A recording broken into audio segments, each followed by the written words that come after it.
তাহলে কি বললাম, ইউনাইটেড নেশন হচ্ছে মাদার অর্গানাইজেশন, যার বাংলা হচ্ছে সম্মিলিত জাতিপুঞ্জ। এটি 24শে অক্টোবর 1945 সালে গঠিত হয়েছে, তৈরি হয়েছিল। এবং এই আন্ডারে 193টা কান্ট্রি আছে। লাস্ট এডেড কান্ট্রি হচ্ছে সাউথ সুদান। কি বললাম, সাউথ সুদান। সাউথ সুদান হচ্ছে last added country of United Nation. United নেশনের আন্ডারে সাউথ সুদান শেষ যুক্ত হয়েছে যে দেশটি। এই সম্মিলিত জাতিপুঞ্জ কেন গঠিত হয়েছিল, কারণ কি বললাম, যে সবার মধ্যে একটা ইউনিটি নিয়ে আসা, প্রত্যেকটা কান্ট্রির মধ্যে। এর আগেও একটা অর্গানাইজেশন ছিল 1920 সালে, যেটা গঠিত হয়েছিল। প্রথম বিশ্বযুদ্ধ তোমরা জানো যে 1914 থেকে 1918 এই সময়টাতে হয়েছিল। এবং তারপরেও এরকম একটা চিন্তা ভাবনা নিয়ে গঠিত করা হয়েছিল, যেটা হচ্ছে জাতিসংঘ, যেটাকে বলা হতো জাতিসংঘ বা league of nation. League of nation, এই লিগ অফ নেশন গঠিত হয়েছিল ভার্সাই সন্ধির পর। 1919 সালে ভার্সাই সন্ধি হয়েছিল, তারপর লিগ অফ নেশনস বা জাতিসংঘ প্রতিষ্ঠিত হয়েছিল। এটারও একটাই উদ্দেশ্য ছিল যে ওয়ার্ল্ডের যে কান্ট্রি গুলো আছে তাদের মধ্যে ইউনিটি তৈরি করা, যাতে তাদের মধ্যে নিজেদের মধ্যে ঝামেলা না হয়। হঠাৎ করে কেউ কাউকে আক্রমণ করে দিল, তারপরে ইন্টারন্যাশনাল প্রেসার যাতে পড়ে, ঠিক আছে, সবাই তার এগেনস্টে চলে যাবে। তাছাড়া ধরো অ্যাটমিক বোম দিয়ে কেউ কাউকে একদিনে শেষ করে দিতে পারে কোন একটা কান্ট্রিকে, ঠিক আছে, এমন পাওয়ার আছে। তো তার জন্য এটা তৈরি করা হয়েছিল লিগ অফ নেশনস। কিন্তু যারা শক্তিশালী দেশ ছিল, যারা এই অর্গানাইজেশন বানিয়েছিল, রুলস বানিয়েছিল, তারা এই রুলস গুলোকে ব্রেক করছিল। তো তখন জার্মানি ধরো রুলস চালু করেছে, জার্মানি আবার দ্বিতীয় বিশ্বযুদ্ধের আগের পোল্যান্ডকে আক্রমণ করছে। তো এইভাবে তখন দ্বিতীয় বিশ্বযুদ্ধ আবার হয়ে গেল। এটা হওয়ার কথা ছিল না যদি এর মতো করে চলতো। কিন্তু পরবর্তী ক্ষেত্রে ঠিক করা হয় ইউনাইটেড নেশন নামে একটা অর্গানাইজেশন, যাতে করে এই ধরনের প্রবলেমটা না হয়। এবং এখন বর্তমানে 193 মেম্বার আছে ইউনাইটেড নেশনের আন্ডারে। ইউনাইটেড নেশনের আন্ডারে কতগুলি মেম্বার আছে? 193, 193টা মেম্বার আছে। ইউনাইটেড নেশনের হেডকোয়ার্টার লিখে রাখো। হেডকোয়ার্টার, ইউনাইটেড নেশনের হেডকোয়ার্টার কোথায়? হেডকোয়ার্টার মানে কি? সদর দপ্তর। New York City, New York, USA. New York, New York পরীক্ষাতে অনেকবার যে কোনো কোয়েশ্চেন আসতে পারে। নিউ ইয়র্ক বা নিউ ইয়র্ক সিটি কোথায় আছে? United States of America. এই United States organisation, United Nation organisation, এই অর্গানাইজেশনটা পরিচালনার জন্য 6টা অফিসিয়াল ল্যাঙ্গুয়েজ আছে। 6 অফিসিয়াল ল্যাঙ্গুয়েজ। কি বললাম? 6 অফিসিয়াল ল্যাঙ্গুয়েজ আছে ইউনাইটেড নেশনে। কি কি অফিসিয়াল ল্যাঙ্গুয়েজ আছে প্রত্যেকটার নাম পরপর লিখে রাখো। কি কি অফিসিয়াল ল্যাঙ্গুয়েজ আছে প্রত্যেকটার নাম লিখে রাখো। আরবিক, চাইনিজ, ইংলিশ থেকে শুরু করে। হ্যাঁ।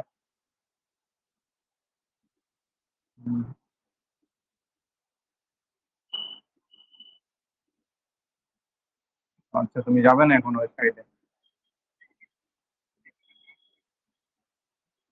ও, ঠিক আছে। হুম হুম। দেখো, যে ল্যাঙ্গুয়েজ গুলো আছে আরবিক, চাইনিজ, এই পরপর প্রত্যেকটা ল্যাঙ্গুয়েজের নাম লিখে রাখো। English, French, English, French, English, French, Russian, English, French, Russian, আর কি বলে একটা স্পেনিশ। স্পেনিশ, SPANISH হবে না? Spanish, Spanish. এইগুলো হচ্ছে language. Arabic, Chinese, English, French, Russian, Spain আর স্পেনিশ। এটা হচ্ছে 6 official language. 6 official language of United Nation. 6টা অফিসিয়াল ল্যাঙ্গুয়েজ ইউনাইটেড নেশন। লিখে রাখো। Present secretary general, present secretary general of United Nation. হ্যাঁ হ্যাঁ, ক্লাসে বলো। হ্যাঁ, থাকো। ওই রাত হোক আর কি। ঠিক আছে। হুম। লিখো, present secretary general of United Nation. দেখো, Antonio Guterres. Antonio, Antonio, Antonio Guterres. Antonio Guterres, পর্তুগালের পিএম বটে।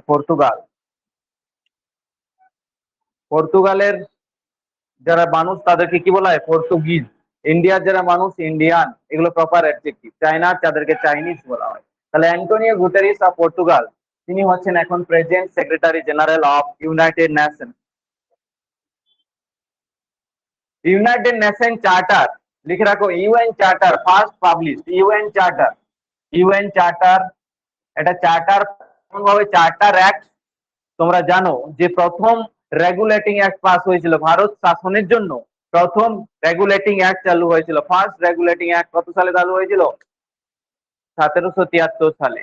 এবং সেই অ্যাক্ট অনুযায়ী প্রথম আমাদের বাংলার গভর্নর জেনারেল কে হয়েছিলেন? Warren Hastings. Warren Hastings was the first governor general of India, Bengal, governor general of Bengal. প্রথম যে অ্যাক্ট অনুযায়ী, সবসময় ভারত শাসন হয়েছে কিছু একটা রুল বা অ্যাক্ট অনুযায়ী, ঠিক আছে? প্রথম রেগুলেটিং অ্যাক্ট চালু হলো, তারপর চার্টার অ্যাক্ট, কাউন্সিল অ্যাক্ট, এরকম কিছু অ্যাক্ট চালু হয়েছিল। তোমাদের ইন্ডিয়ান পলিটির ক্লাস আমি করবো, আজ থেকে একটু শুরু করবো আর পড়া দিয়ে রাখবো, পরের দিন থেকে শুরু করবো। কারণ হিস্টোরিক্যাল ব্যাকগ্রাউন্ডটা বুঝতে হবে, ভারতের পলিটিক্যাল হিস্টোরিক্যাল ব্যাকগ্রাউন্ড। চার্টার অ্যাক্টটা কি জিনিস? ধর একটা কিছু আইন পাস হচ্ছে, তার জন্য একটা অ্যাক্ট দরকার, মানে তার জন্য একটা বিল পাস হবে, তারপর অ্যাক্টে পরিণত হবে। তো ইউএন চার্টার অ্যাক্ট পাবলিশ হয়েছিল, ফার্স্ট লিখে রাখো ইউএন চার্টার লিখেছো, সাইন, চুক্তি হয়েছিল। ইউএন চার্টার সাইন অ্যাক্ট, কখন সাইন হয়েছিল ইউএন চার্টারটা? 1945 সালের, লিখে রাখো 26 June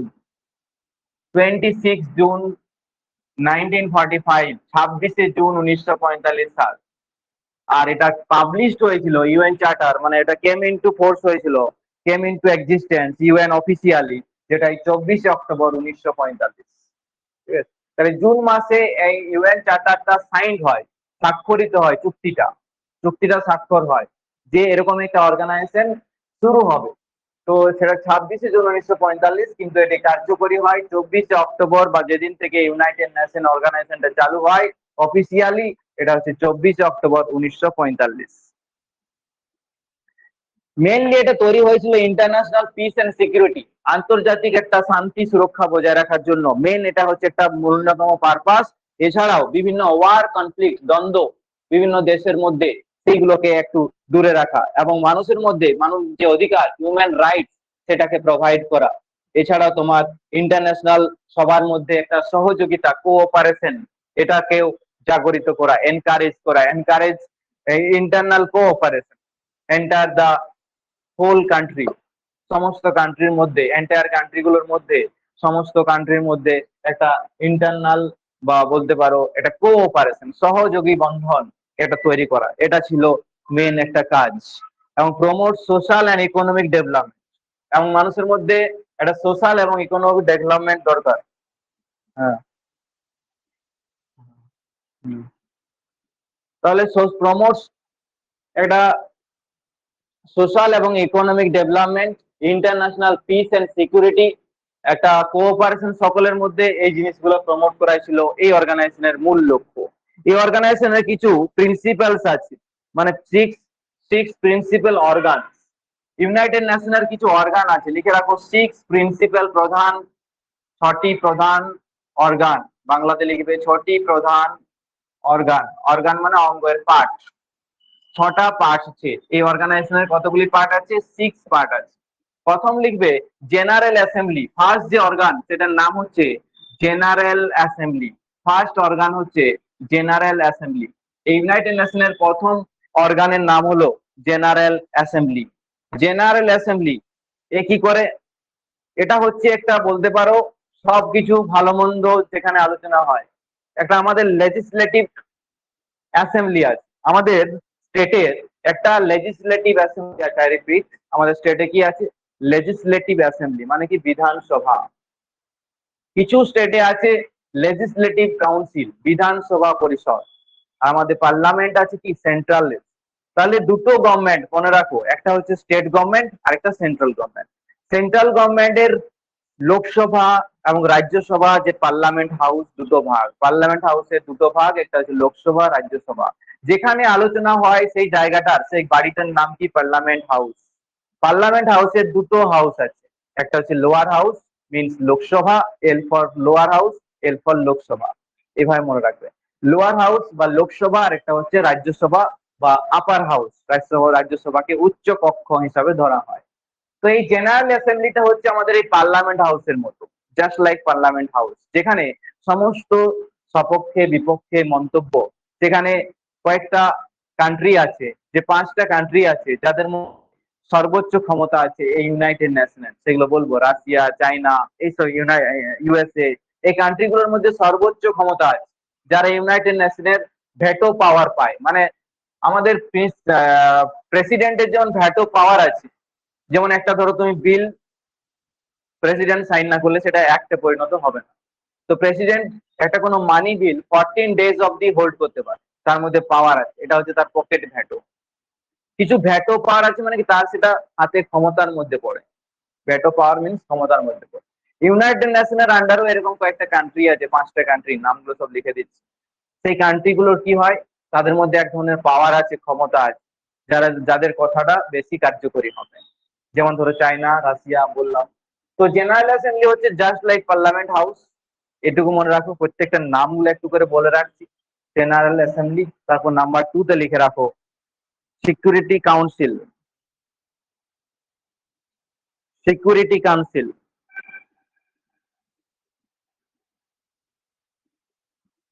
security council, general assembly, security council.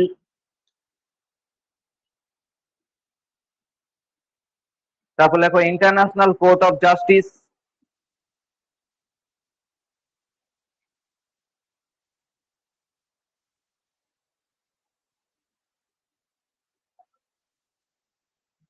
International court of justice, international court of justice, international court of justice, এটা হচ্ছে আমাদের ওয়ার্ল্ডের court.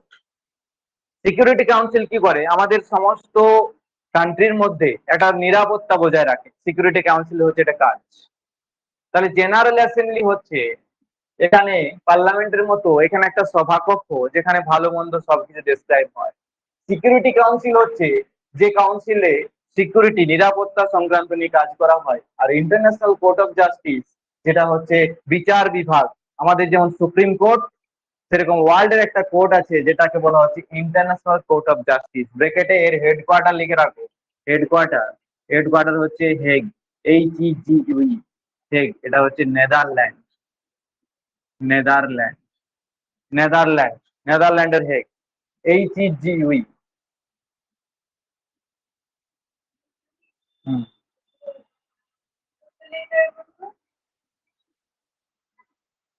HEGUE।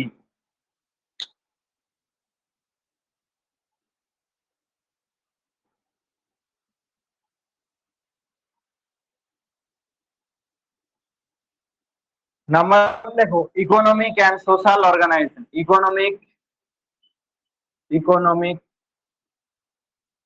And social, economic and social council, economic and social council,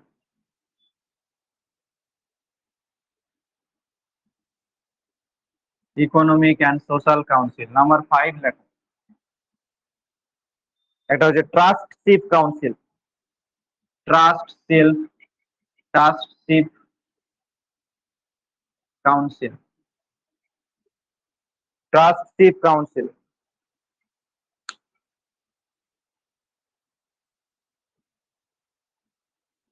আরেকটা লেখো সেক্রেটারিয়াট, number 6, সেক্রেটারিয়াট। এই 6 organ, এইগুলো হচ্ছে 6টা organ. General assembly, security council, international court of justice, economic and social council, trusteeship council, trusteeship, এখানে একটা ই দেবে তো, ট্রাস্টিশিপ কাউন্সিল, আর একটা হচ্ছে সেক্রেটারিয়াট। এগুলো হচ্ছে 6টা organ of United Nation. United নেশনের এগুলি হচ্ছে 6 organ. 6 organs of United Nations.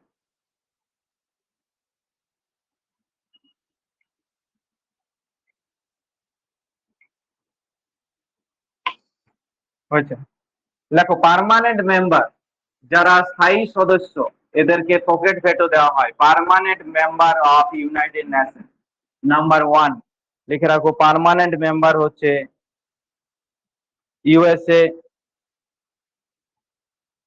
USA, UK, France, Russia আর চাইনা। 2, 3, 4, 5।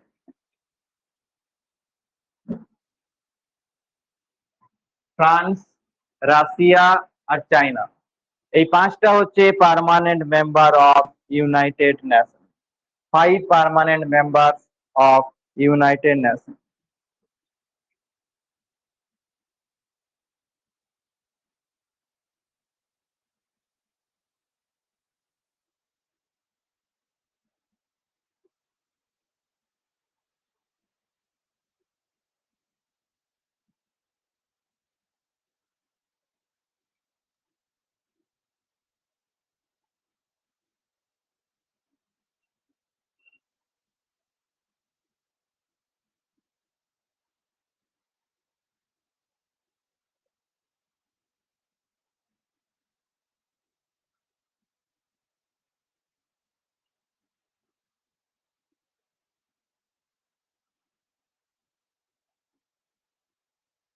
হয়েছে?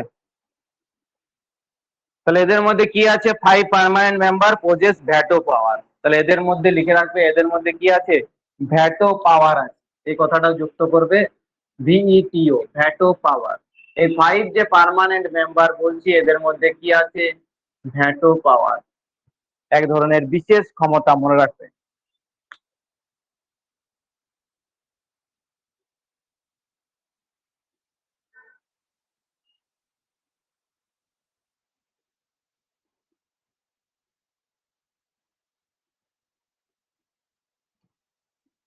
ঠিক আছে? 5 পাওয়ার্স আছে, এই 5 ভেটো পাওয়ার্স আছে।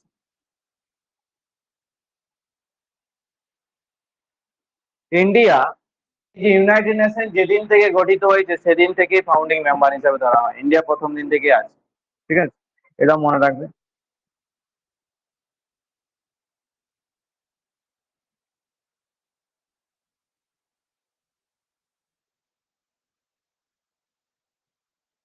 যখন ফাউন্ডিং হয় টোটাল 51 মেম্বার ছিল, তারপর আস্তে আস্তে ইউনাইটেড নেশনের আন্ডারে দেশের সংখ্যা বেড়েছে। এখন বর্তমানে কতগুলি দেশ আছে?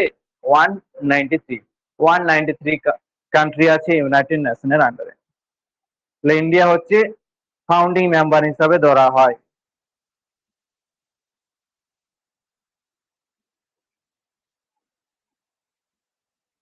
হয়েছে?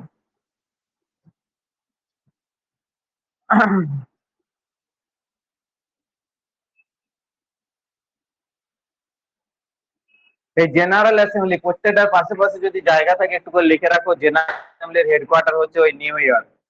প্রত্যেকটা যদি পাশে জায়গা আছে লিখে রাখতে পারো, জেনারেল অ্যাসেম্বলির হেডকোয়ার্টার হচ্ছে নিউ ইয়র্ক। এবং প্রত্যেকটা মেম্বারের একটা ভোটিং রাইট আছে। কোন একটা জিনিস ধরো পাস হবে, বিল পাস হবে, তার জন্য সকলের কাছে ভোট নেওয়া হয়। প্রত্যেকটা ভোটের, প্রত্যেকটা কান্ট্রির একজন রিপ্রেজেন্টেটিভ থাকে যে ভোটটা দিতে পারে। একটা কান্ট্রির জন্য একটা ভোট।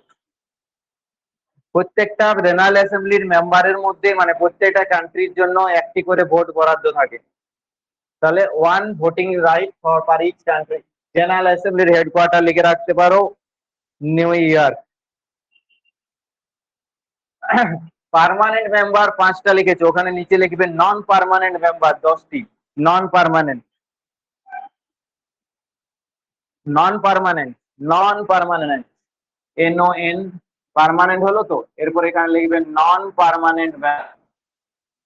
নন পার্মানেন্ট মেম্বার হচ্ছে 10টি। 10।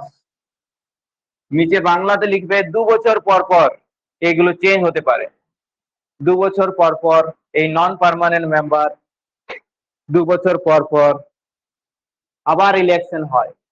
নিয়ে চেঞ্জ হয়। নন পার্মানেন্ট মেম্বার গুলো 2 বছর পর পর ইলেকশনের মাধ্যমে চেঞ্জ হতে পারে, ইলেকশনের মাধ্যমে বা নির্বাচনের মাধ্যমে চেঞ্জ হতে পারে।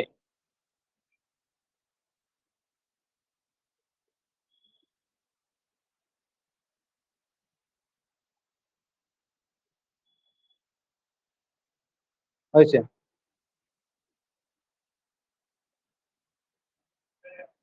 আসুন।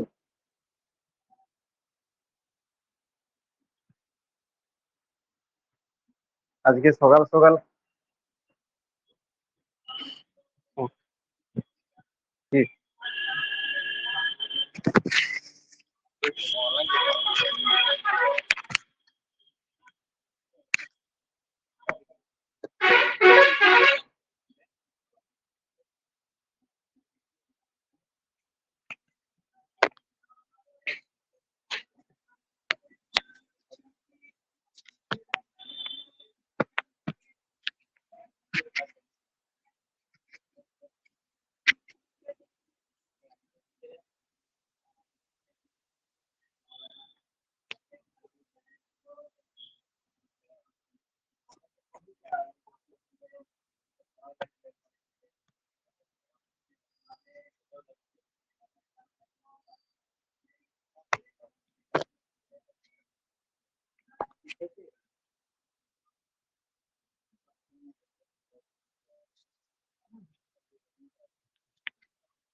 বলো।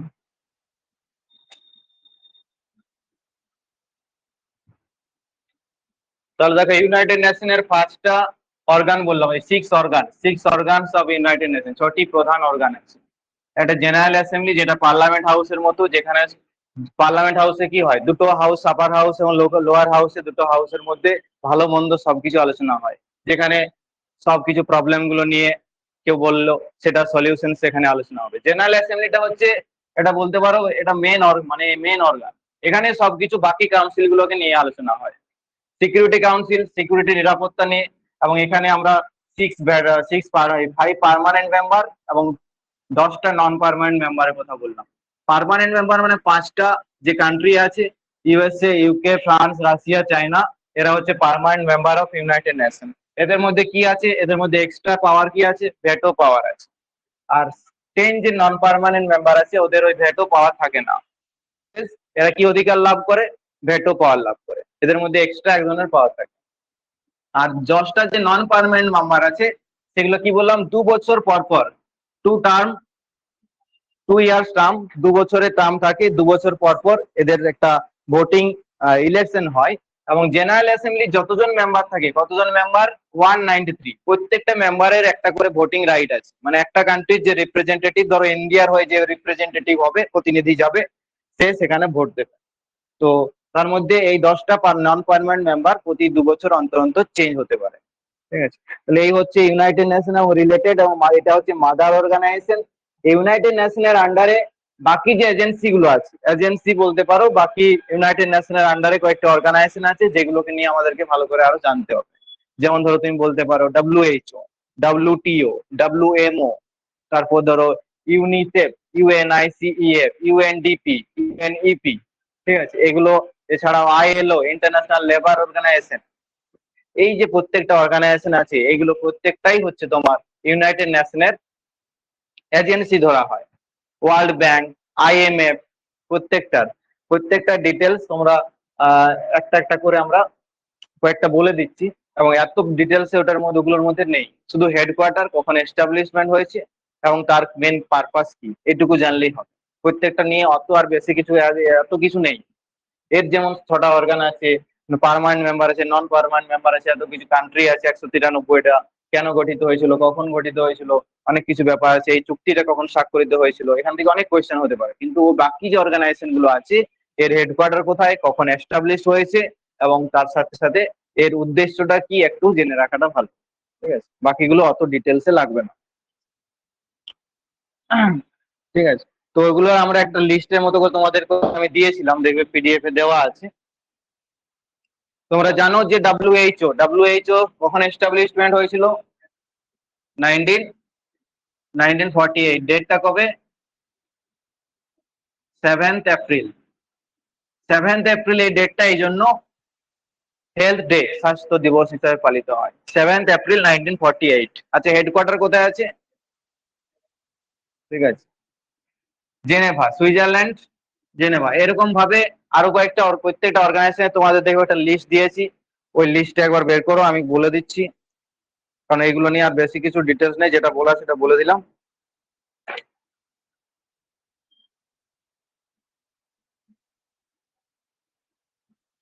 আচ্ছা বলো তো, রিজার্ভ ব্যাংক অফ ইন্ডিয়া, এখানে দেখো প্রত্যেকটা পরপর সাজানো আছে। রিজার্ভ ব্যাংক অফ ইন্ডিয়া কবে এস্টাবলিশ হয়েছিল? 1935। ডেটটা কবে? 1st April. ফার্স্ট গভর্নরের নাম কি বলেছিলাম?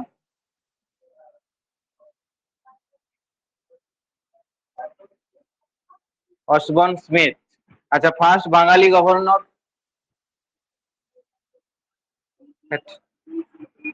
সিডি দেশমুখ।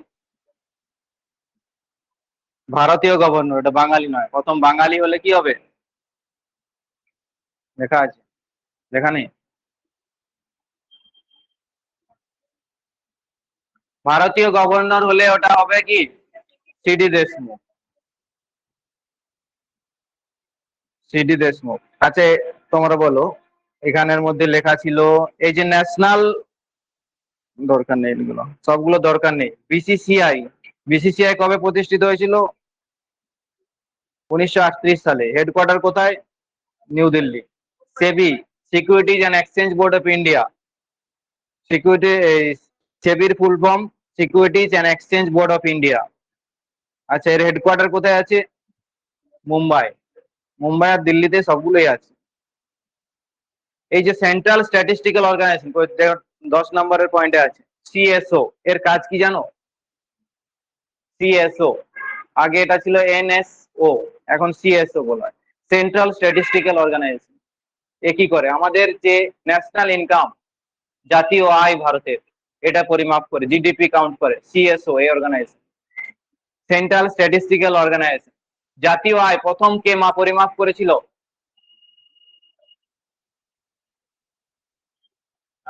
দাদাভাই নওরোজি। দাদাভাই নওরোজির লেখা একটি বই আছে, নাম বলো তো?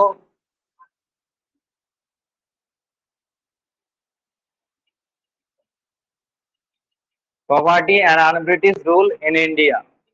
মনে রাখতে হবে। আচ্ছা, তারপর দেখো জিওগ্রাফিক্যাল সার্ভে অফ ইন্ডিয়া, এর হেডকোয়ার্টার কোথায় আছে? Kolkata. GSI, geographical survey of India, যেগুলো ইম্পর্টেন্ট সেগুলো বলছি। আচ্ছা, এরপর দেখো আছে CSIR, council of scientific and industrial research centre, যেটা হচ্ছে সিএসআইআর, নিউ দিল্লি হেডকোয়ার্টার। আচ্ছা, স্টেট ব্যাংক অফ ইন্ডিয়া কবে গঠিত হয়? 1955 সালে এটা ন্যাশনালাইজ, জাতীয়করণ হয়েছিল 1955 সালের 1 জুলাই। আচ্ছা, 1 জুলাই দিনটি কি দিন হিসেবে পালিত হয়? Doctors day. আচ্ছা, কার বার্থডে এটা? হ্যাঁ, ডক্টর বিধানচন্দ্র রায় বার্থডে।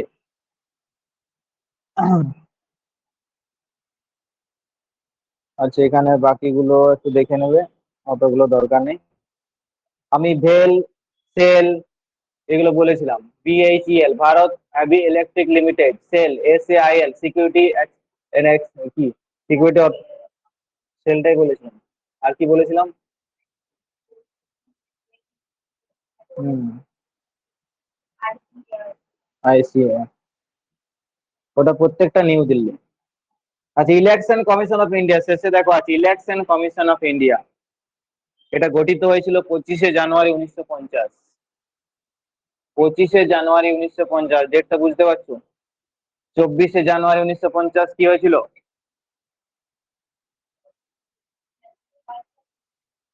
24শে জানুয়ারি 1950 আমাদের জাতীয় পতাকা, জাতীয় গান, জাতীয় সঙ্গীত এগুলো অ্যাডপ্টেড হয়েছিল। এবং 26শে জানুয়ারি তোমরা জানো যে আমাদের কনস্টিটিউশন কেম ইনটু ফোর্স, কার্যকরী হয়েছিল। আর এখানে 25শে জানুয়ারি ইলেকশন কমিশন অফ ইন্ডিয়া গঠিত হয়েছিল। কত নম্বর আর্টিকেল আছে ইলেকশন কমিশন অফ ইন্ডিয়া? হ্যাঁ, 323।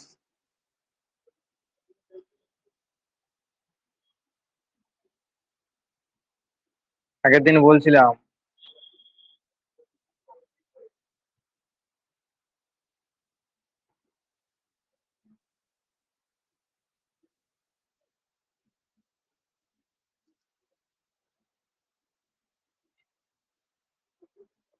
হ্যাঁ, ওরকমই হবে। 324 থেকে 329 এই জায়গাটাতে 324 হবে ইলেকশন কমিশন অফ ইন্ডিয়া। আচ্ছা দেখো, ওই জায়গাটা একটু বলে রাখি, তোমরা একটু এই জায়গাটা পড়বে, তারপর আমি বাকি পরের দিন থেকে এটা শুরু করবো। আচ্ছা, 1950 সালে 15ই আগস্ট একটা কমিশন গঠিত হয়েছিল যেটাকে বলা হয় ভারতের planning commission, planning commission of India. এই প্ল্যানিং কমিশনের কাজ কি ছিল? একটা প্ল্যান করে চলা, প্রত্যেকের একটা প্ল্যান দরকার। তুমি ধরো একটা প্রিপারেশনের মধ্যে আছো, তোমার ছোট ছোট একটা গোল বা প্ল্যান থাকবে, এই 7 দিন আমি এটা করবো। প্রত্যেক 7 দিন যদি ছোট ছোট স্টেপ করে তুমি টার্গেট করে এগিয়ে যাও, তাহলে তোমার কাজটা অনেক সহজ হবে। সিঁড়ির ধাপগুলো দেখবে ছোট যত থাকে তত উঠতে ভালো লাগে, সেরকম ছোট ছোট গোল সেট আপ করতে হবে। দেখো, প্ল্যানিং কমিশন এরকমই করা হয়েছিল যে প্রথম প্রতি বছর 5 বছর 5 ইয়ার্স প্ল্যান, 5 বছর ধরে ধরে একটা করে প্ল্যান করা। এই প্ল্যানিং কমিশন কত সালে বললাম? 1950 সালের 15 আগস্ট 1950 সালে এটা গঠিত হচ্ছে প্ল্যানিং কমিশন।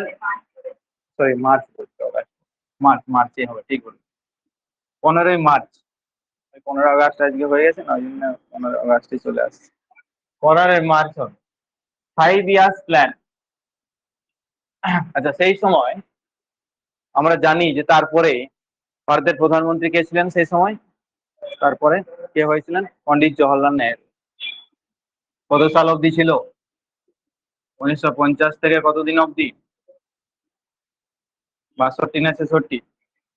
66, 66 হবে। আচ্ছা, এই সময় ভারতের প্রেসিডেন্ট কে ছিলেন আর ভাইস প্রেসিডেন্ট কে ছিলেন?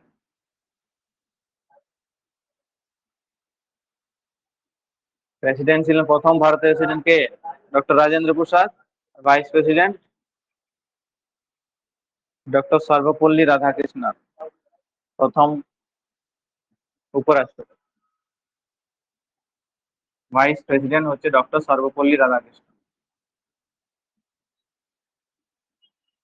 আচ্ছা, ভারত হচ্ছে একটা এগ্রিকালচার বেসড কান্ট্রি।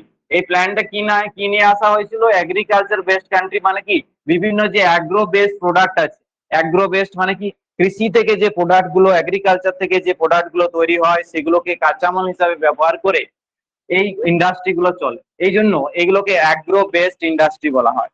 তাহলে ভারতে যদি কৃষি প্রধান দেশ, এই কৃষি প্রধান দেশে এগ্রিকালচার যদি না ডেভেলপ করা হয় তাহলে কিন্তু ইন্ডাস্ট্রি ডেভেলপ হবে না। তাহলে এগ্রিকালচারের উপরে কিন্তু ডিপেন্ডেন্ট হচ্ছে ইন্ডাস্ট্রি।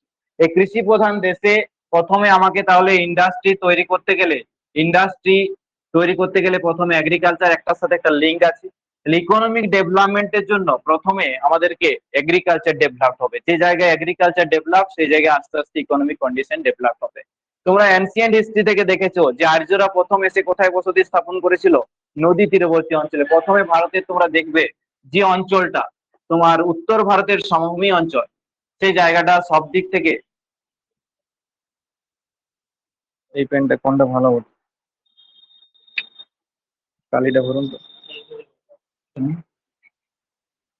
উত্তর ভারতের যে সমভূমি অঞ্চল, উত্তর ভারতের সমভূমি অঞ্চল ধরো, উত্তর ভারতের যে সমভূমি অঞ্চল, এখানে এসে প্রথমে এই সপ্ত সিন্ধু অঞ্চলে আর্যরা এসে বসতি স্থাপন করেছিল। তোমরা দেখবে তারপর যে ষোড়শ মহাজন পথ বা 16 যে মহাজনপদ তৈরি হয়েছিল, মানে বসতি স্থাপন কোথায় হচ্ছে? নদী তীরবর্তী অঞ্চলে। মেন কারণ কি? নদীর জলকে কাজে লাগিয়ে সেখানে এগ্রিকালচার হবে, এগ্রিকালচার বিভিন্ন প্রোডাক্ট তৈরি করা গেলে সেই জায়গাতে আস্তে আস্তে মানুষের খাবার জোগান হচ্ছে, খাবার জোগান, পশুপালন, চাষবাস সবকিছু হচ্ছে। তাহলে নদীর জলটা কিন্তু ইম্পর্টেন্ট। এবং সেই জায়গায় ডিপোজিটস হচ্ছে মেন একটা যে সয়েল, সেটাকে বলা হচ্ছে অ্যালুভিয়াল সয়েল বা পলি মাটি। এই পলি মাটি এগ্রিকালচার চাষবাসের জন্য খুব উপযুক্ত। উত্তর ভারতের যে পার্বত্য অঞ্চল আছে সেখান থেকে নদীগুলো নুড়ি, কাকর, বালি, পাথর এগুলোকে নিয়ে সমভূমির উপর দিয়ে যখন যাচ্ছে, সেই জায়গাগুলোতে কি ডিপোজিট করছে? এই পলিটা, এলুভিয়ালটা ডিপোজিট করছে। এবং এলুভিয়ালটা যখন ডিপোজিট হচ্ছে, সেই অঞ্চলটা পুরো পলি মাটিতে সমৃদ্ধ হচ্ছে এবং চাষবাসের জন্য খুব উপযুক্ত হচ্ছে। এখনো এই বর্তমানে এখনো এই যে উত্তর ভারতের সমভূমি অঞ্চল আছে, এটা হচ্ছে ওয়ার্ল্ড এর সব থেকে ফার্টাইল রিজন, উন্নত এবং চাষবাসের জন্য উপযুক্ত, সুইটেবল ফর এগ্রিকালচার। এই অঞ্চলটা কোন অঞ্চলটা? উত্তর ভারতের সমভূমি অঞ্চল। এই এনসিয়েন্ট হিস্ট্রি থেকে তোমরা দেখেছো যে এগ্রিকালচারের যে জায়গাটা ডেভেলপড, মানুষের বসতিও সেই জায়গাটাতে বেড়ে গেছিল। এইদিকে কোনো বসতি ছিল না। দক্ষিণ ভারতে একটি মহাজনপদ ছিল, যেটি হচ্ছে অসমক বলে একটি মহাজনপদ ছিল। তাহলে কি ভারতের প্রথম 1944 সালে স্বাধীনতার আগে 7 জন ইন্ডাস্ট্রিয়ালিস্ট, ভারতের যারা বড় বড় শিল্পপতি, সবাই মিলে ঠিক করেছিল যে কিছু ইন্ডাস্ট্রিয়াল পলিসি নিয়ে আসা হবে। তার জন্য প্রথমে আমাদেরকে ফার্স্ট কি করা হবে? একটা এগ্রিকালচারাল, মানে এগ্রিকালচার রিভলিউশন আনতে হবে এবং এগ্রিকালচারটাকে ডেভেলপ করতে হবে।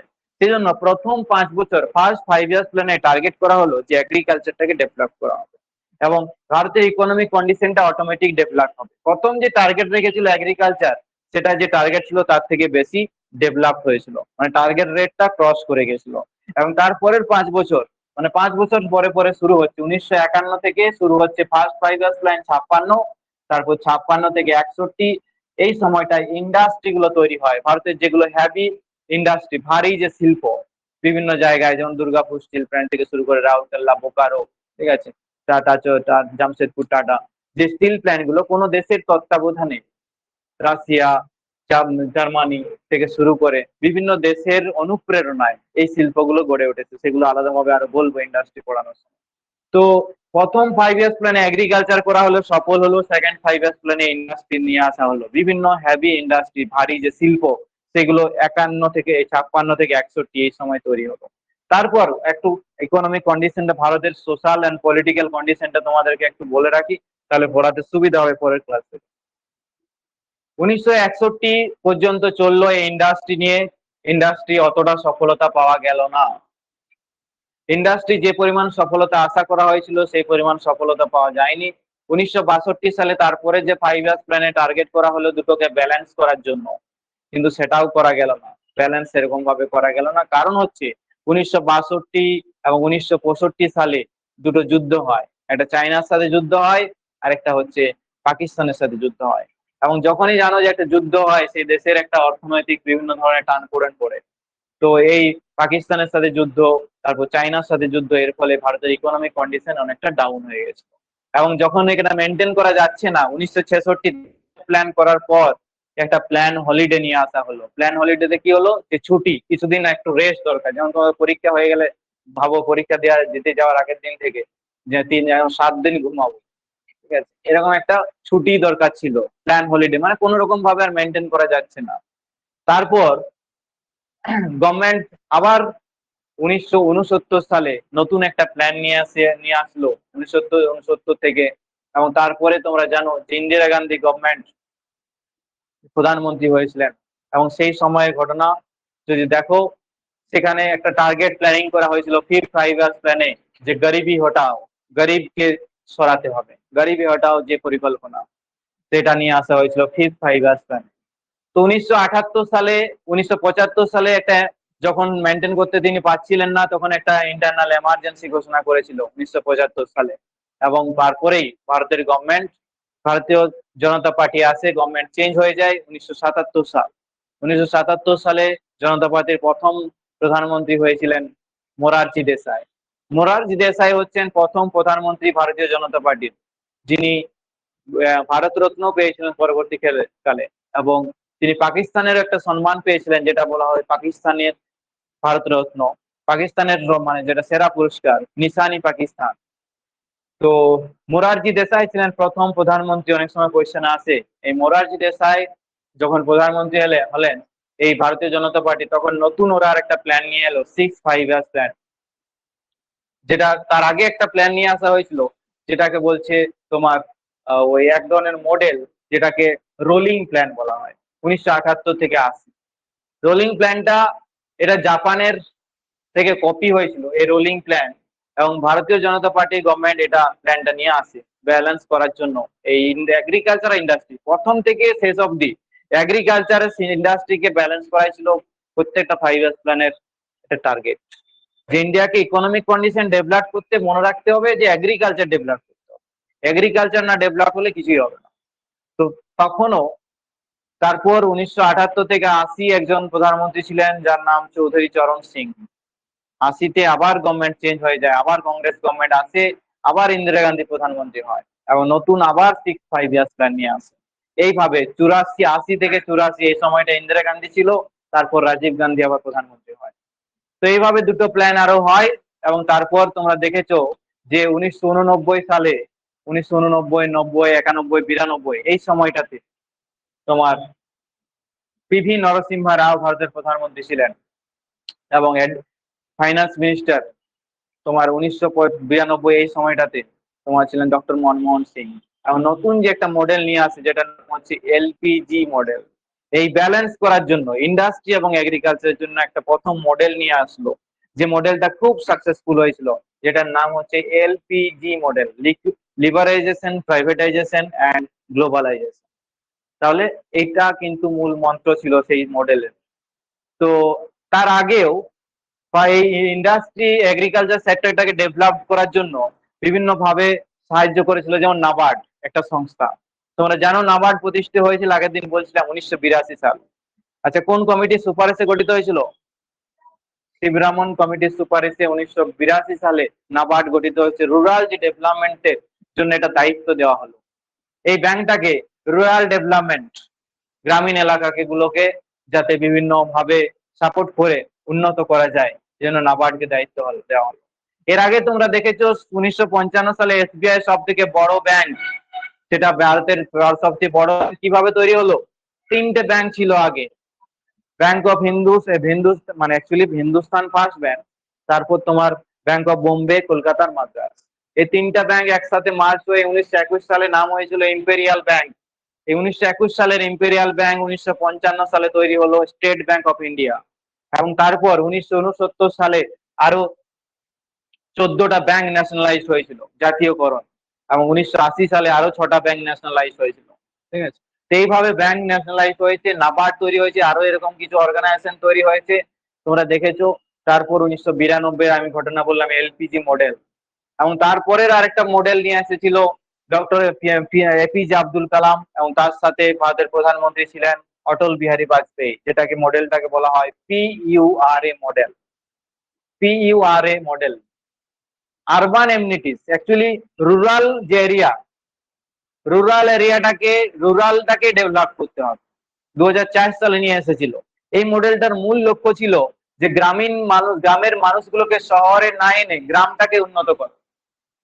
বিভিন্ন সড়ক যোজনা, যে রাস্তাঘাট, বিদ্যুৎ, ইলেকট্রিসিটি, এগুলো কিন্তু এই মডেলের আন্ডারে 2003-4 সালে দেখবে হয়েছিল।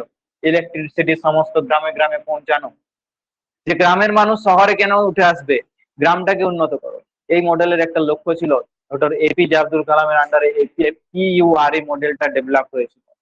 তাহলে এইভাবে ভারতের ইকোনমিক কন্ডিশন আস্তে আস্তে এগ্রিকালচার এবং ইন্ডাস্ট্রি সেক্টরটাকে ডেভেলপ করার জন্য আস্তে আস্তে এইভাবে প্ল্যান নিয়ে আসা হয়, গান্ধিয়ান মডেল।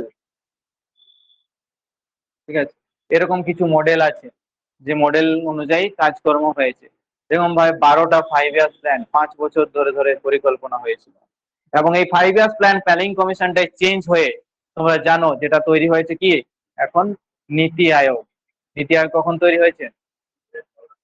15 সালে। চেয়ারম্যান কে? পিএম।